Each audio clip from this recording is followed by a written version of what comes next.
Nitwa Faustin Baraka, nsanzwe ndi umurongozi wa Revival Team, ihuriro ry'abaririmbyi bo muri commune Mugere. Twatumiye abanditsi n'abamenyesha makuru kugira ngo tuvuge ku bikorwa turiko turategura itariki 26. Ubuntu event ni giteramo n'umwanya dufata tukabana n'abakunzi bacu n'ishengero rya Kristo kugira ngo duhimbaze Imana kubw'igikorwa c'umusaraba. Navuga ko ni evenement twifuza ko izokura ihinduke festival, ubuntu festival. Imana idukundiye amanibiye kandi bikadushobokera, tuzogaruka mu evenement turi muri festival, ubuntu festival. Iyi edition y'uyu mwaka wa 2026 abantu nibitege kubona ubwiza bw'Imana gusumba ko vyari biri umwaka uheze. Twari gukora 2023 twari kumwe n'umuririmbyi Alvera Muhimbare hamwe na groupe TSS n'abandi baririmbyi bano mu karere. King's Family Burundi Cyane ndaramukije bari ko baradukurikirana. Nitwa Faustin Baraka, nsanzwe ndi umurongozi wa Revival Team, ihuriro ry'abaririmbyi bo muri commune Mugere. Twatumiye abanditsi n'abamenyesha makuru kugira ngo tuvuge ku bikorwa turiko turategura itariki 26. Ubuntu event ni giteramo n'umwanya dufata tukabana n'abakunzi bacu n'ishengero rya Kristo kugira ngo duhimbaze Imana kubw'igikorwa c'umusaraba. Hama intumbero ya kabiri y'ico giteramo abarakaryo keza k'amasengesho, turasenga tugasengera igihugu, tufise umwanya wo gusengera imiryango, gusengera imitwaro itandukanye. Hanyuma nyuma y'amasengesho tuba twiteze intahe, tuba twiteze ibitangaza kubera ko abari igikorwa c'ubwiza kiri spirituel. Rero turiteguye cyane.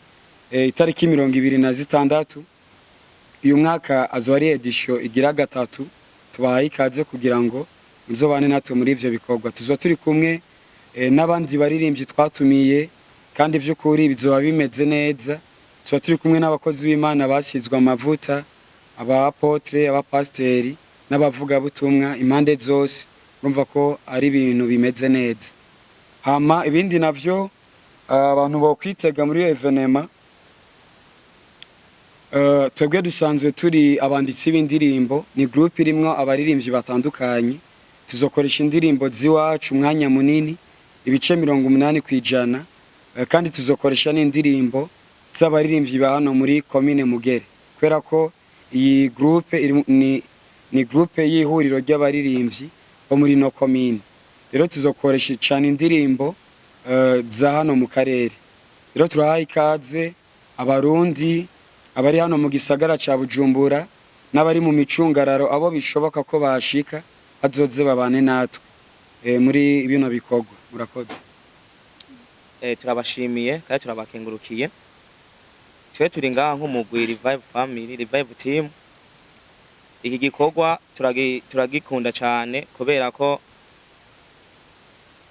turi muri Mugere nk'abaririmbyi duhurikiye muri team kugira ngo dushigikire kino gikorwa kugira ngo kigende neza.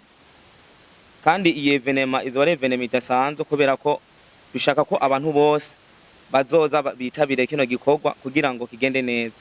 Mwaraheza gihe. Turabona ni ubuntu event 3e edition. Buri kintu gishasha abari itandukaniro bivanye n'ikindi cari giheruka kuba.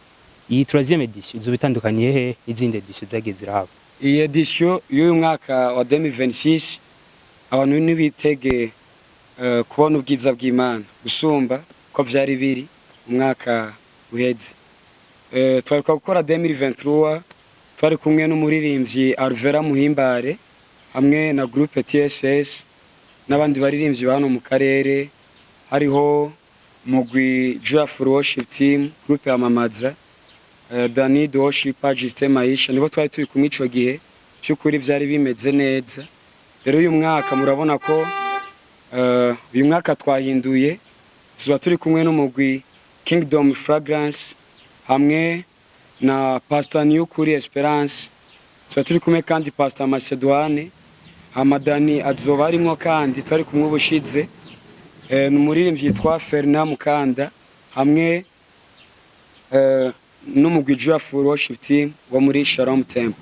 Urumva ko rero abantu bitege kubona ubwiza bw'Imana, tuzohimbaza Imana kandi vy'ukuri twiteze kubona ababoshwe babohoka, abagwaye bakira. Ico nico kintu ca mbere abantu bo kwitega, bitege kubona Imana. Hamica kabiri twifuza ko umuntu wese azoba yaje muri evenema azotaha anezerewe, haba kuba ari ku myaka iri hagati imyaka 12 gushika kuri 18, kuva 18. Donc abantu bose bitege ko bazonezerwa muri evenema. Urakoze, sinzi ko Keve Praise yomfasha kwishura kino kibazo ari cyo yakongerako, ariko abantu nibitege kubona ubwiza bw'Imana. Hanyuma 26 z'ukwezi turafise evenema yagutse cyane irikiyemwo abanyamuziki bose bo muri komine Mugere Shasha. Rero twaragiye hamwe nk'abanyamuziki turiyumvira ko twitegura twani kimwe cyagutse na cyane cyane dukoresheje indirimbo zacu tungahanye ne mu Burundi. Rero nyamukuru utumira abantu bose ko uhashika kugira ngo barabe iby'Imana iriko yadukoresha, kumbure ababuhuka babuhuke, abakira bakire. Kuno masengesho tugira turasengera ibyo bikorwa cyane, kandi turagiye mu neguro turimwo bifuza ko abantu bazoshika ku mwanya kugira ngo babone ibikorwa byacu ko bipanze ko dukora. Hanyuma byinshi aho dukorera sanzwe dukorera muri Shalom Temple. Hanyuma twifuza ko abantu bazoshika kandi bakabishigikira cyane. Murakoze cyane. Kuva kuri Kings Family Burundi turamenyereye imigwi myinshi ya hano iwacu Burundi, amazina yayo ari mu ndimi mvamakungu. Mu gihe dusanzwe tuzi ko ivyo turiko turamenyesha turiko tubwira abarundi ari abaciye ku ishuri n'abataciye ku ishuri. Mwotubwira Revive Team, Revive Charicho, insiguro yacu n'igituma mwahisemwo gutora iryo zina mu yandi mazina yose mwari gushobora gutora. Okay, ikibazo cyane cya kabiri, turabona ko abatumire mufise, murafise abapotre, murafise n'abapasteri.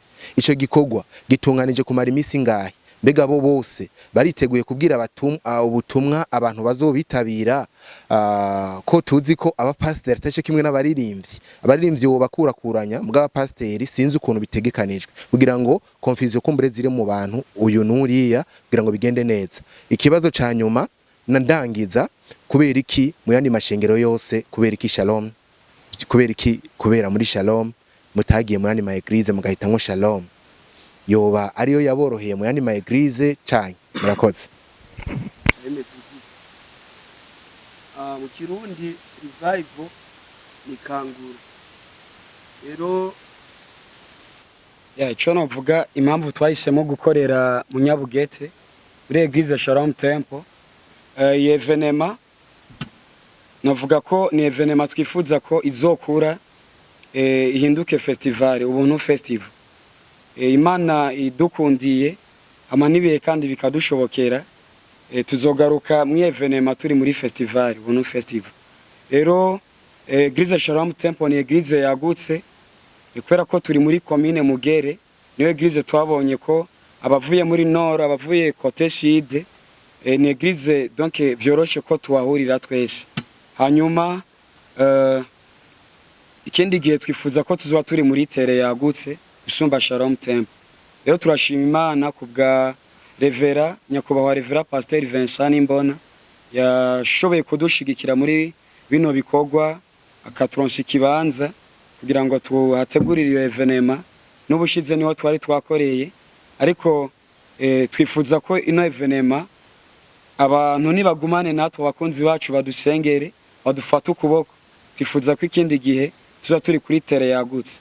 Hanyuma ikindi naco novuga, kwinjira ni ku buntu. Twashimye gukorera mu karere turimwo, kubera ko zone Ruziba novuga ko ni zone yoroshe muri commune Mugere. Uko nariko ndabivuga, bavuye impande zose biroroshe ko baza mu Nyabugete tugahura tugahimbaza Imana. hama ikindi mwavuze kijanye nuko dufise abatumire batandukanye. Turafise Bishop Bosco Nzisabira arongoye ishengero Beloved Church mu Burundi, niwe azoba ari umuvugabutumwa. Hambavu yo guhimbaza Imana tuzofata umwanya w'ijambo. Turafise kandi Evangeliste Renovanda Yizeye, tuza turi kumwe mwiyo evenema, numwe mu bashigikiye kino gikorwa, hamwe na Helene Entertainment, ni ministere asanzwe arongoye isanzwe ufasha abanyempano gukura. Nanje ndi umwe mu bafashwe mu bariko barafashwa niyo rebo Helene Entertainment. Rero tuba turi kumwe Evangeliste Renova n'abandi batari ko hano kuri afishe. Ni kuvuga ko twavuze ko ubuntu event twa dufise umwanya wo gusenga no guhimbaza Imana, hama tukitega ibitangaza vy'Imana.